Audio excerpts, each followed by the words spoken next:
only somebody that is not patriotic will be happy, will be celebrating that, oh my God, UK, France, and America are striking us and are bombing us.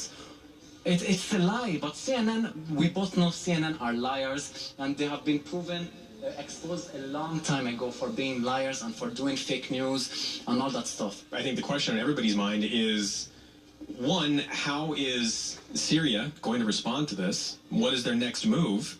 And two, what is Russia's response going to be? Because they warned that there was going to be consequences for this. How do you think that Syria is going to respond, and Russia? I don't think Syria is going to respond to America directly. I think the Syrian government is going to stay focused on liberating the cities. They're not going to respond directly to America. It's not like they're going to attack their military bases, or they're going to, they're not going to do anything. But like I said, if America tried to attack us once again, I think this time Russia will retaliate. Because Russia has warned America to not attack Syria, and Syria is an ally to Russia.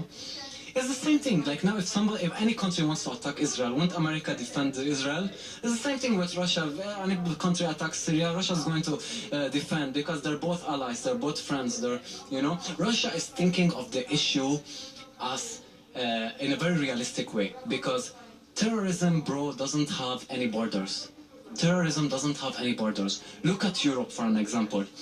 The flow of this refugee to Europe, look at now what is happening in Germany. You're hearing about terrorist attacks. You're hearing about honor killings now. You're hearing about people trying to force the government to create segregated schools, schools for boys, schools for girls.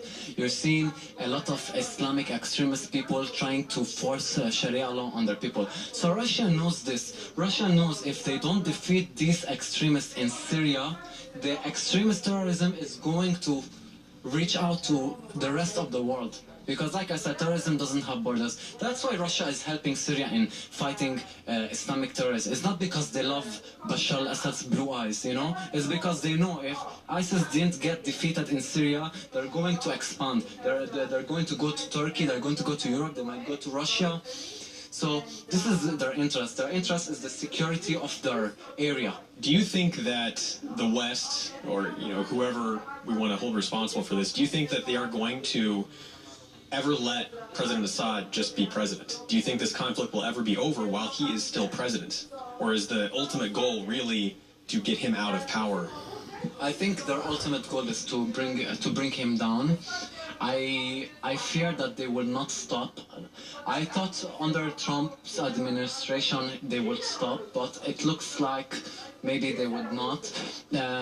I think they will continue funding terrorists, because listen, it's not like Trump is funding ISIS from his pocket money. He's funding ISIS from your tax dollars, so he's not losing anything. Same with Obama. When he was funding and sending weapons and money to ISIS and Al-Qaeda, he wasn't sending them from his personal bank account. He was sending them from the American tax dollars.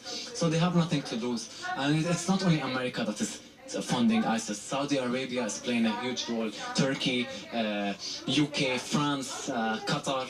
So it's endless, it's endless. What is happening in Syria, bro, is a World War III. And the World War III between Russia and America, and the battlefield is in Syria. What is your message tonight for America? My message to the American people is to stay true to themselves, because I know that the majority of the American people are against war. They don't want their troops to be living abroad. They don't want their troops to always stay in Syria and in Iraq, putting their lives in danger. You have American soldiers coming back without a leg, without a hand, without all this stuff.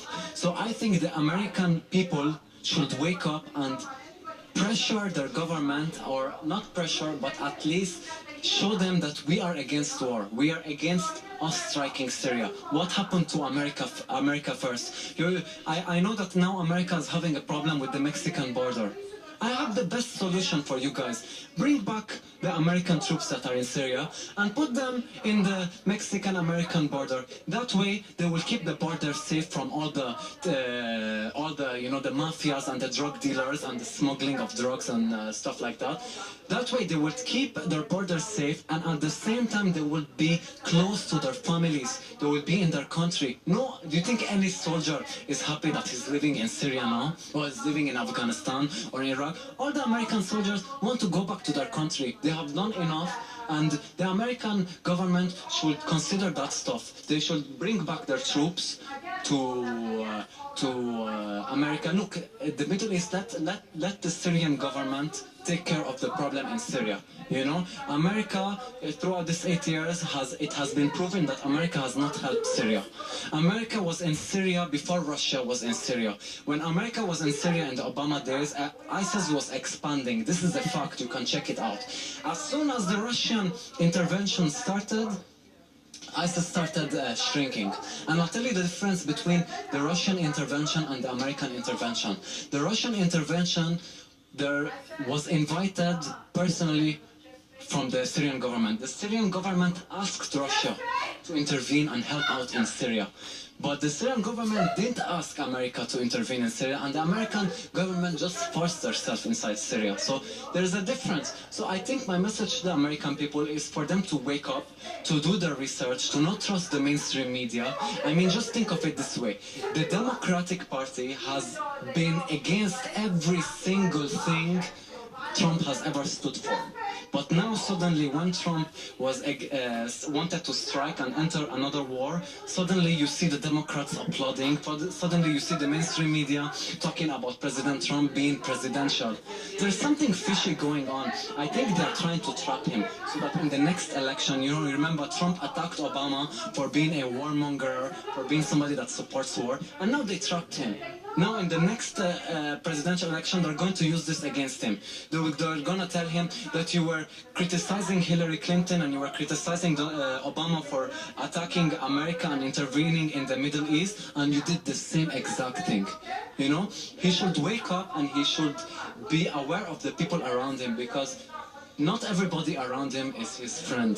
You know, some people might pose to be his friend, but they have an agenda deep inside. It could be the deep state, it could be whoever you want to say, but something very strange suddenly happened in America because because Trump suddenly changed his foreign policy, suddenly changed the way he used to talk, his positions in issues.